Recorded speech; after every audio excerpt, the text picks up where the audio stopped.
আজকের এই আয়োজনে সবাইকে স্বাগত জানাচ্ছি। আচ্ছা, তাজমহল নিয়ে তো আমরা সবাই কম বেশি জানি, কিন্তু আজ আমরা ৪০০ বছর আগের সেই মুঘল যুগে ফিরে যাব, একটু অন্যরকম একটা দৃষ্টিকোণ থেকে। এই চোখ ধাঁধানো সাদা মার্বেলের আড়ালে আসলে যে অবিশ্বাস্য প্রকৌশল লুকিয়ে আছে, সেটার গভীরে গেলে এই স্থাপত্যের প্রতি মুগ্ধতা যেন আরও কয়েকগুণ বেড়ে যায়। তাজমহল বানানো শেষ হলেই কারিগরদের হাত কেটে নেওয়া হয়েছিল। এই গল্পটা তো খুবই পরিচিত, তাই না? যুগ যুগ ধরে এই মিথ বা লোক কথাটা চলে আসছে, কিন্তু শুরুতেই বলে রাখা ভালো, এর কোনো ঐতিহাসিক ভিত্তি কিন্তু নেই। বরং মজার ব্যাপার হলো, এই অতি নাটকীয় কল্পকাহিনীর চেয়েও এর পেছনের আসল ইতিহাসটা বহুগুণ বেশি রোমাঞ্চকর। তো মূল কথায় আসা যাক। ভাবলে সত্যি অবাক হতে হয়। কোনো বৈদ্যুতিক সংযোগ নেই, কোনো ক্রেন নেই, আধুনিক কোনো যন্ত্রপাতি নেই। তাহলে আজ থেকে ৪০০ বছর আগে এত বিশাল আর নিখুঁত একটা কাঠামো কিভাবে দাঁড় করানো হলো? এই একটা কৌতূহলে কিন্তু পুরো আলোচনা জুড়ে আমাদের পথ দেখাবে। চলুন শুরু করা যাক। এই বিশাল কর্মযজ্ঞের শুরুটা হয়েছিল একটা চরম ব্যক্তিগত শোক থেকে। সালটা ১৬৩১। বুরহানপুরে ১৪তম সন্তান জন্ম দেওয়ার সময় শাহজাহানের প্রিয়তমা স্ত্রী মমতাজ মহল মারা যান। ঐতিহাসিকরা বলেন, এই শোক এতটাই তীব্র ছিল যে এক রাতে নাকি শাহজাহানের চুল পেকে একদম সাদা হয়ে গিয়েছিল। আর সেই গভীর শোক থেকে জন্ম নেয় এক প্রতিজ্ঞা, এমন এক স্মৃতিসৌধ নির্মাণের প্রতিজ্ঞা যা তিল তিল করে গড়ে উঠতে সময় নিয়েছিল পাক্কা ২২ বছর। এখন এমন একটা মাস্টারপিস তো আর একা তৈরি করা সম্ভব না, তাই শাহজাহান পুরো দুনিয়া থেকে সেরা সব স্থপতিদের ডেকে পাঠালেন। উস্তাদ আহমেদ লাহোরি, মীর আব্দুল করিম আর তুর্কি গম্বুজ বিশেষজ্ঞ ইসমাইল খানের মতো দিকপালরা এলেন। একটানা ৩ মাস প্রতিদিন শাহজাহান নিজে এই বিশেষজ্ঞদের সাথে বসে প্রতিটি সূক্ষ্ম বিষয় নিয়ে আলোচনা করতেন। লক্ষ্য ছিল একটাই, ইসলামিক, পার্শ্বিক এবং মুঘল স্থাপত্যরীতির এমন এক নিখুঁত মেলবন্ধন তৈরি করা যা বিশ্ব আগে কখনো দেখেনি।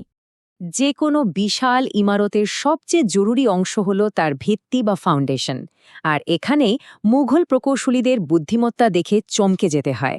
যমুনার তীরের নরম আর কাদামাটিতে এত বিশাল ওজনের কাঠামো কিভাবে টিকে থাকবে?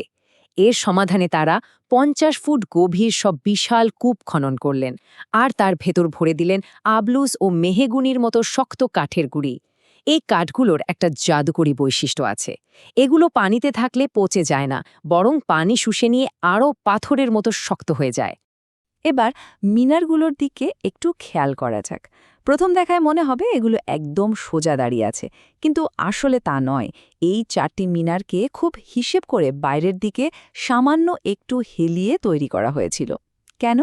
কারণ যদি কখনো বড় কোনো ভূমিকম্প বা প্রাকৃতিক বিপর্যয় হয়, মিনারগুলো যেন ভেঙে পড়লেও মূল সমাধির ওপর না পড়ে, বাইরের দিকে ছিটকে পড়ে। ভাবা যায় সে আমলের প্রকৌশলীদের কত তীক্ষ্ণ দূরদর্শিতা ছিল। তাজমহল কিন্তু শুধু একটা দেশীয় প্রজেক্ট ছিল না, এটা ছিল সত্যিকারের একটা আন্তর্জাতিক মহাকর্মযজ্ঞ।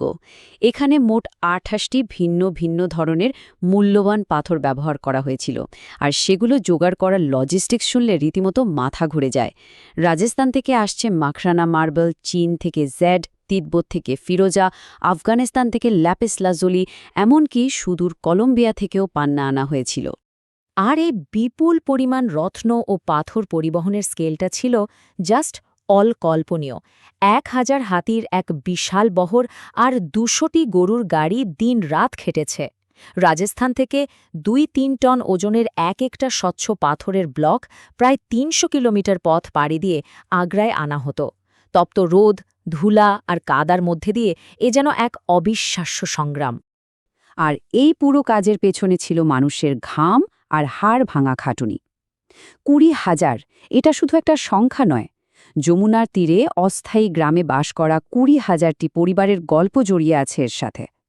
প্রতিদিন ভোর ৪টে ফজরের আজানের সাথে সাথে এই বিশাল শ্রমিক বাহিনীর কাজ শুরু হয়ে যেত। এই বিশাল কর্মী বাহিনীর বৈচিত্র্যটাও বেশ চমকপ্রদ ছিল। তবে সবচেয়ে অবাক করার মতো তথ্য হল, সে যুগেও শ্রমিকদের কাজের পরিবেশ ছিল বেশ মানবিক। তাদেরকে প্রতিদিন তাজা খাবার দেওয়া হতো, মাসে ২ বার মাংস বরাদ্দ ছিল, আর মজুরি সেটাও ছিল বেশ চড়া। দিনে 1 থেকে 2 রুপি, যা তখনকার দিনে অনেক বড় একটা অ্যামাউন্ট। এবার একটু পিয়েত্রা ডিউরা নামক ইতালীয় কৌশলটির দিকে নজর দেওয়া যাক। কাজটা অত্যন্ত ধৈর্যের।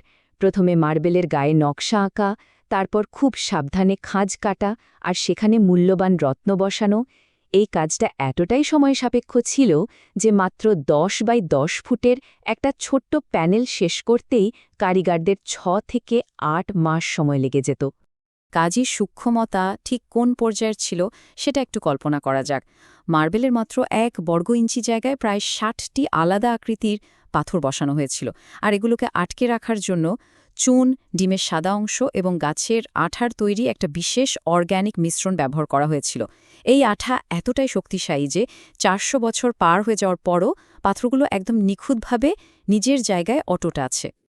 আচ্ছা, অপটিক্যাল ইলিউশন বা দৃষ্টিবিভ্রমের ব্যাপারটা তো আমরা সবাই জানি। পার্সি ক্যালিগ্রাফার আমানত খান ঠিক এই বুদ্ধিমত্তাই কাজে লাগিয়েছিলেন। মূল প্রবেশদ্বারে থাকা কোরআনের আয়াতগুলো নিচ থেকে তাকালে একদম সমান আকারের মনে হয়, কিন্তু বাস্তবে অক্ষরগুলো যত ওপরের দিকে লেখা হয়েছে তত বড় করে আঁকা হয়েছে, যাতে নিচ থেকে মানুষের চোখের অনুপাতটা একদম নিখুঁত লাগে। মাস্টার স্ট্রোক, তাই না? এত বিশাল একটা গম্বুজ নিজের ভারে ভেঙে পড়ে না কেন? এর পেছনের ম্যাজিকটা হলো ডাবল ডোম বা দ্বৈত গম্বুজ ব্যবস্থা।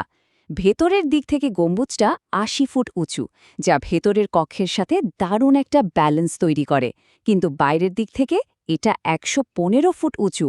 এটা শুধু সৌন্দর্যের জন্য করা হয়নি, এটা ছিল একটা স্ট্রাকচারাল বা প্রকৌশলগত বাধ্যবাধকতা, কারণ এত বিশাল একটা নিরেট গম্বুজ কখনোই তার নিজের ভার সইতে পারত না।